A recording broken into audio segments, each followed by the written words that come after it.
Hello friends, so today's video is going to be a spoiler discussion for episode 1 of the second season of Witcher, and I am so excited because I was very critical of season 1. I am a huge Witcher fan like a lot of other people. I was introduced to Witcher through the Wild Hunt video game, read all the books, and then jumped into the Netflix show when it came out and didn't love it really. I loved certain parts, I loved certain episodes, and other things I was a little underwhelmed with, but I had really high hopes for the second season, and one episode in, my expectations are right back to where they were before season 1 came out, because I feel like this is the Witcher I've been waiting for from Netflix. I'm going to start by discussing the main arc of this story, this sort of dark Beauty and the Beast retelling. What I loved that they did here is what I think Witcher does so well, which is very dark, essentially fairy tale retellings, but also tapping into the darkness of our own world. We touch on some of Witcher's themes.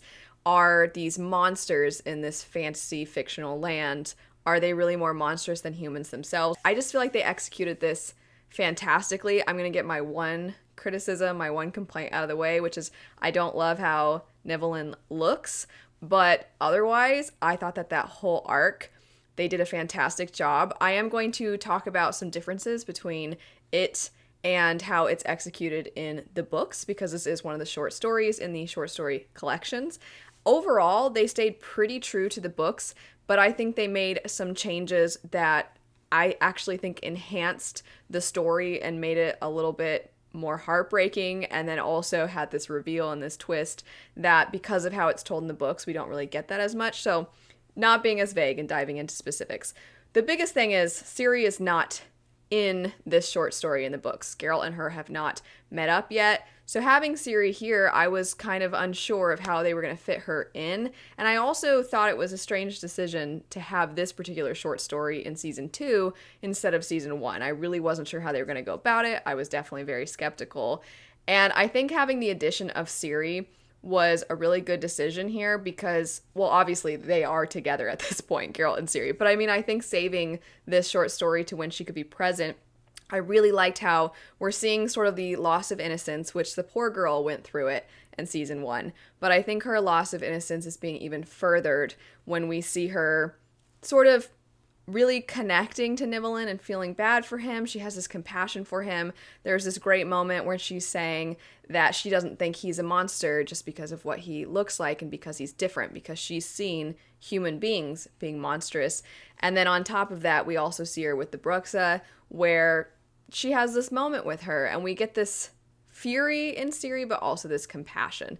And the reveal at the end of this arc of why Nivellen was cursed, and this sense of betrayal that I think you as the viewer feel, I think Geralt feels, but Ciri, the way she sort of turns her back to it, and the line of Geralt saying, "You're mortal now, do it yourself," the books kind of reveal straight away why he was cursed. And the relationship between Geralt and Nivellen's a little bit different in the books as well. But here I thought it was so much more heartbreaking to have them have this established relationship, and then for Geralt to discover the truth of what he did. And it really, I think, rips your soul apart, because initially you think, oh my gosh, this poor man, finally his curse has been broken, and he loved her, and it was all true love all along, and then you find out what he really did, and you're like, well, never mind. Which again, I just think that this is so quintessential Witcher. This is so what Witcher is. It takes these really heartbreaking moments, or it takes these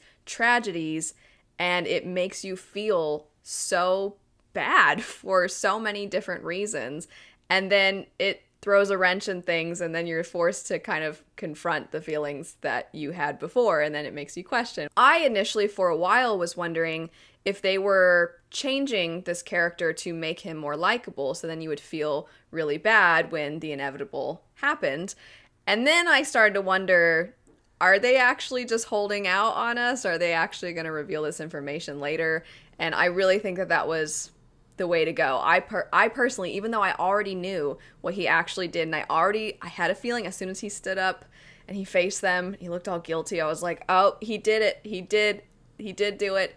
And then when he says it, I was like, dang it, I knew it was coming. And that whole scene, I just thought was so emotional. I think they killed it. I absolutely loved how they executed this arc. If you've been watching my Wheel of Time videos, you know that while I watch these episodes, I tend to take notes. So now that we've gone over more big picture arc type of things, I want to go through specifics, kind of play by play as the episode progressed. So first up, at the very beginning of the episode, when we get to Saya searching for Yennefer, and the way that they took a chance with that interesting perspective when she taps on the dead to see how they died, trying to look for an indication of where Yennefer has gone.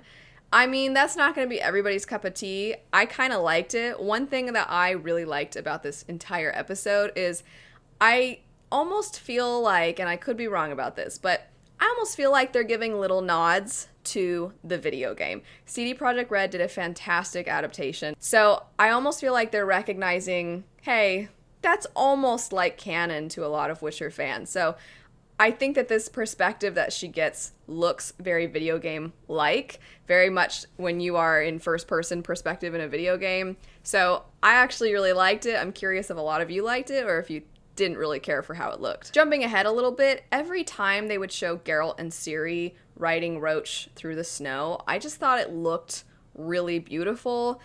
I just think that visually, like I said, I didn't love how Nivellen looked, but otherwise, I thought that the landscape and everything for a lot of scenes looked really good, and I especially really liked that specific. It happened a couple of times that would show them in the snow in the forest. I thought it looked great. Going along with essentially what I was just saying a second ago about the nods to the video game, when Geralt's eating the raw meat, it's disgusting, but I'm like, that feels kind of Wild Hunt-like. And then also, when they sit by the campfire, the way that Geralt sits there and he's saying he doesn't really sleep very often. In the video game, you never really sleep, you meditate. And I just feel like the pose, if you have the opening for Witcher 3, the video game, I just think that they maybe, again, I'm repeating myself here, but I feel like they're giving nods. I also really appreciate seeing Ciri having this recurring nightmare about the man on the horse. We kind of saw some of her fears in season 1. I like that we have this.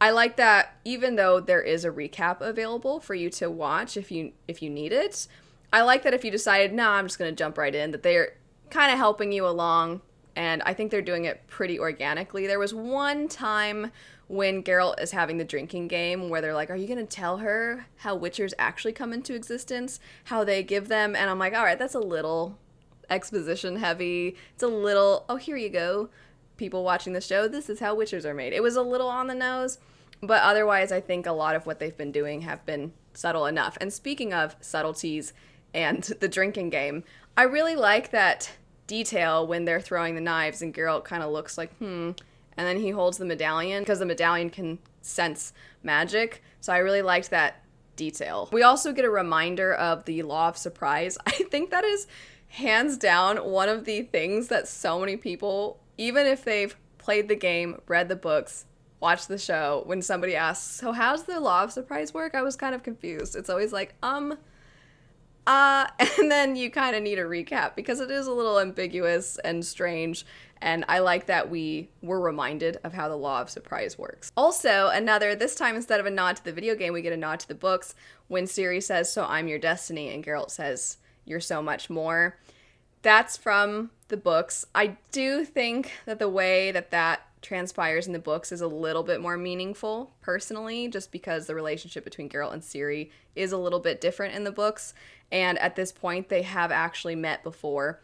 But I still really appreciated it, and I've been really enjoying that they've been getting conversations with one another, the way that they're connecting to one another. I'm really liking the two of them. A couple of other details when we go back to the sorcerers and sorceresses.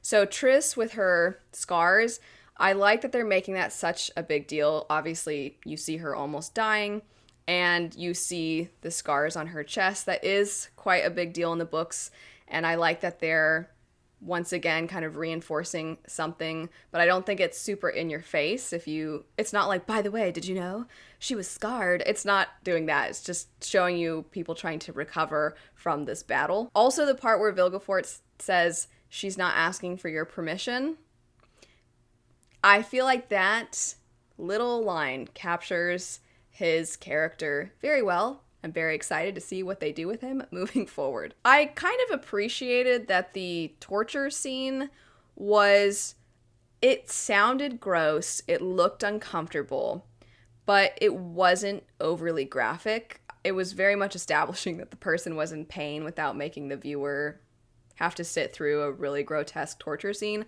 I think it was done really well. I actually really sounds weird to say I appreciated that torture scene, but I mean I appreciate how they went about it. The majority of my notes are back to Geralt and Ciri, and some of which I have already touched on in talking about the main arc. Just a few things. I really liked the way we have this elven story. Obviously, it's not exactly the same as the situation we're seeing with Nivellen and the Bruxa, but I like that it's kind of hinting at his own story of these two individuals who end up loving each other. But also, I think it provides some world building, and I think it does it pretty organically because I'm thinking we're going to see a lot more of the conflict with the elves. And then a couple of my other notes, I put OMG so creepy when the Bruxa first comes up to Ciri. When she comes out, obviously you see her eyes with the part in the bath, but when she comes out of the ceiling, I was like, oh my gosh. And I've stayed up very late so that I could watch the episode as soon as it came out, and I'm all alone, and I'm like, my husband's asleep, but I need him here because this is really scary. Good thing I have my dog around. And then a little bit later, I just wrote out, oh my gosh, when she gets stabbed, and then she puts her arms behind her and turns her head around. I was like, oh, but I really liked how they did it. I do have a little bit of a complaint with the fight scene between Geralt and her, which is that it was a little repetitive. It was basically Geralt charges toward her, she screams, he gets thrown back. And then he uses a sign, which I also wanted to point out I really liked the way he used Axii to calm Roach. But anyway, he uses a sign, she goes flying. He comes back out, she screams at him again.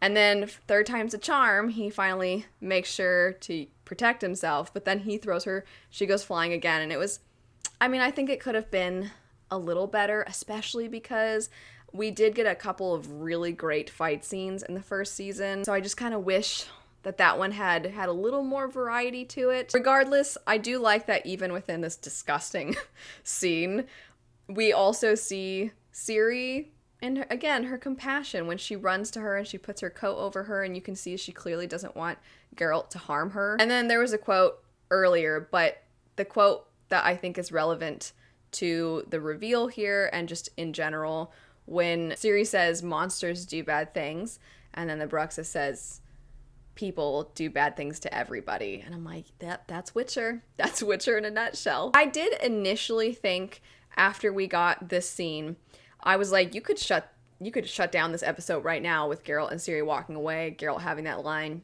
you can do it yourself. I was like, are we done? There's still a couple minutes left.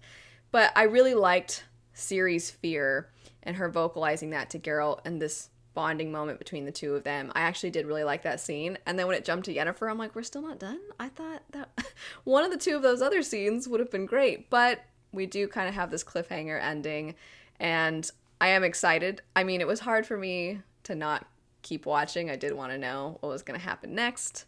But I do wish after that line with Geralt that we could have stopped there. Such a small complaint. It's not even really a complaint. It's just, that could have been an awesome ending to the episode. I think the ending that they had makes sense because all of the episodes are out, so they're gonna want you to watch the next episode right after, and probably better to leave off on a, well, now I gotta know what happens next kind of moment instead of a, Geralt and Ciri bonding. So overall, I am very pleased with this first episode. I was a little nervous when I first saw Nivellen because I was like, I don't love how he looks.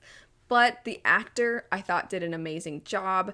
I think that it had a really interesting aspect of this sort of fantastical, silly, charming feel. And I think it made the dark moments feel that much darker. I actually feel like they executed this story really well within this short amount of time. So I personally really, really enjoyed it.